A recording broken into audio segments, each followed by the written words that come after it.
எனக்கு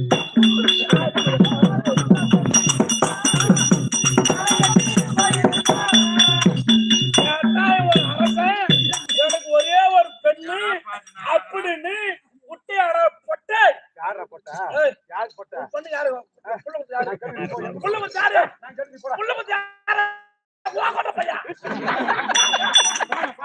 வாங்கல வாங்கடா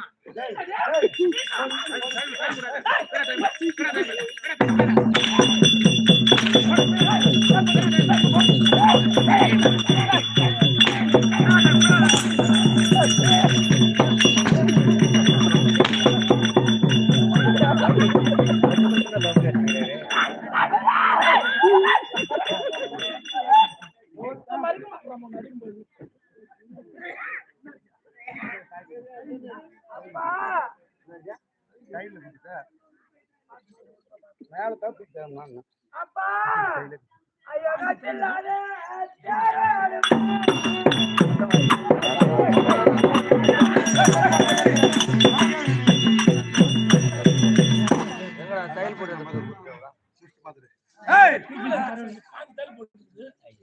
இந்த வயிற்றுக்குள்ள இது யாருன்னு கேட்டாக்கா சொல்ல மாட்டேன். அது அச்சு இல்ல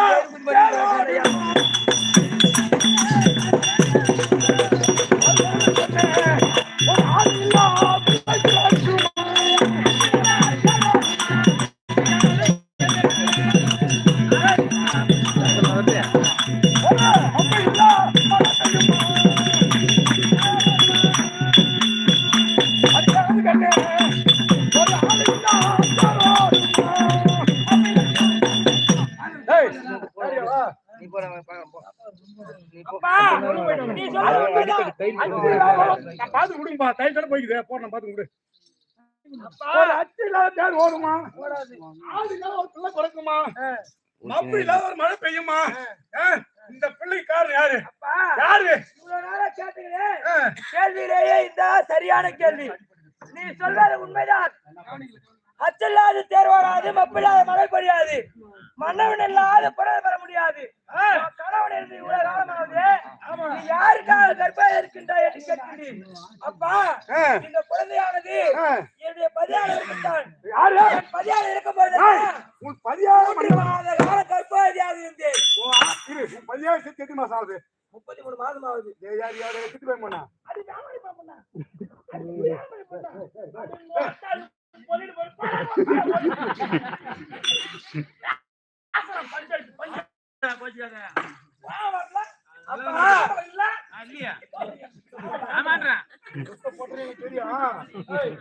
அப்பா என் பரியாடு இருக்கும்போதெல்லாம் 3 மாத காலம் கற்பவதியாக இருந்தேன்.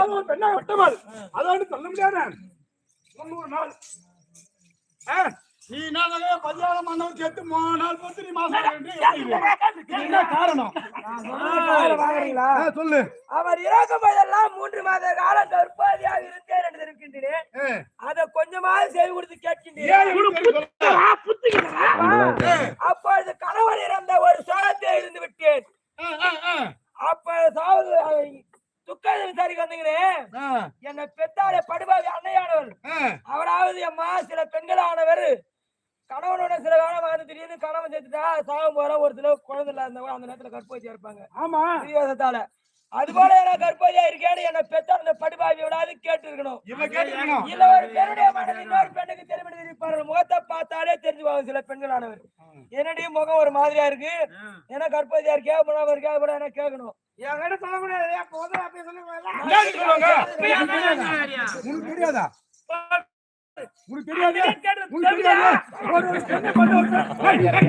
ஒரு பெண் எப்படி தாய் தெரியுமா தெரியாதா நீங்க சொல்லுங்க. மகத்தை பார்த்தா தெரியுமா தெரியாதா? நீ புள்ள பெத்து தானே நீ புள்ள பெத்து தானே அப்ப நான் கொடுத்து ஒரு புள்ள இரு. ஒரு பெண்ணோட முகம் ஒரு பெண்ணை பார்த்தா தெரியுமா தெரியாதா? தெரியுமா தெரியுமா மருமகன் செத்த உங்க சோகத்துல அவங்க எடுத்துட்டாங்க.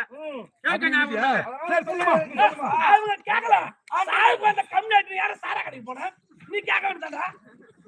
இந்த கம்யூனிட்டி மருமகன் சாரா பண்ணு கிடக்குறான்.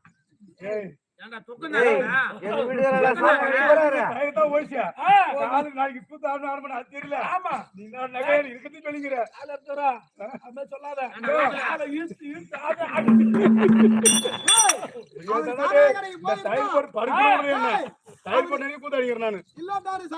போயிருந்தா நிச்சயமா உங்க வீட்டுக்கு 15 லட்சம் வந்திருக்கா பையா.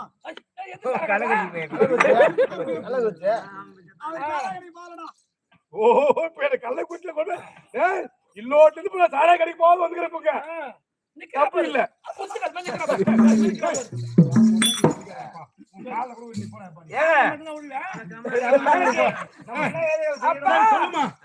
குழந்தையானது நீ அன்னைக்கு கூப்பிட்டீங்களே அம்மா எங்க அரண்மனைக்கு வந்து விடு என்று அன்றைக்கு நான் வராத காரணம் ஒன்று. என்ன காரணம் சொல்லுவாங்க பழமொழி. அதாவது கழுத்தாமடியா போனா வயிற்றாமடியா இருக்கான்னு. ஒரு கணவனான இருந்து விட்டா பெற்றெடுத்த பிள்ளைகளுக்கு ஆசிரியர் பெண்கள் வாழ்வார்கள். இந்த குழந்தையா நான் கர்ப்பாதியா இருக்கின்றோமே, இந்த குழந்தையை வைத்து நம்ம அரண்மனையை வாழ்ந்து விடாம என்று எப்படி இருந்தாலும் குழந்தை பிறந்த 10 மாதம் நான் வாழ்ந்தலாம் என்று நினைத்திருந்தேன். ஏது காரணமாக தெரியவில்லை. இந்த குழந்தையானது 36 மாதமாகி இந்த குழந்தை பிறக்கவில்லை. என் நாட்டில் இருக்கக்கூடிய மக்களும் என்ன வந்தா பேசுகிறார்கள். புரிந்து கொள்ளாத பேசுறது கூட பேசுறாங்க. என்னால் வேதனை தாங்க முடியவில்லை. அதனால் இதற்கான ஏதுவை செய்யல் என்று உங்களை நாடி வந்தேனே தவிர தவறான வழியில் போன கிடையாது. உங்க பெண்ணானவள் ஐயா என்ன கூப்பு நட்டீங்களா? பட்டவள் 36 மாசமாக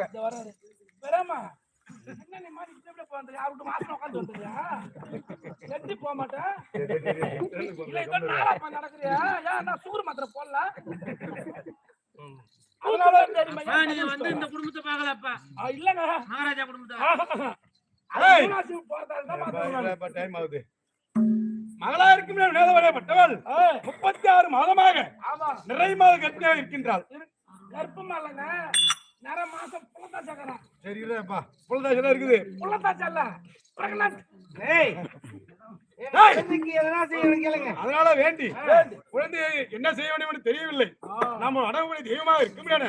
தெய்வத்தை வணங்கி பிறகு என்ன செய்யுதுன்னு பார்ப்போம்.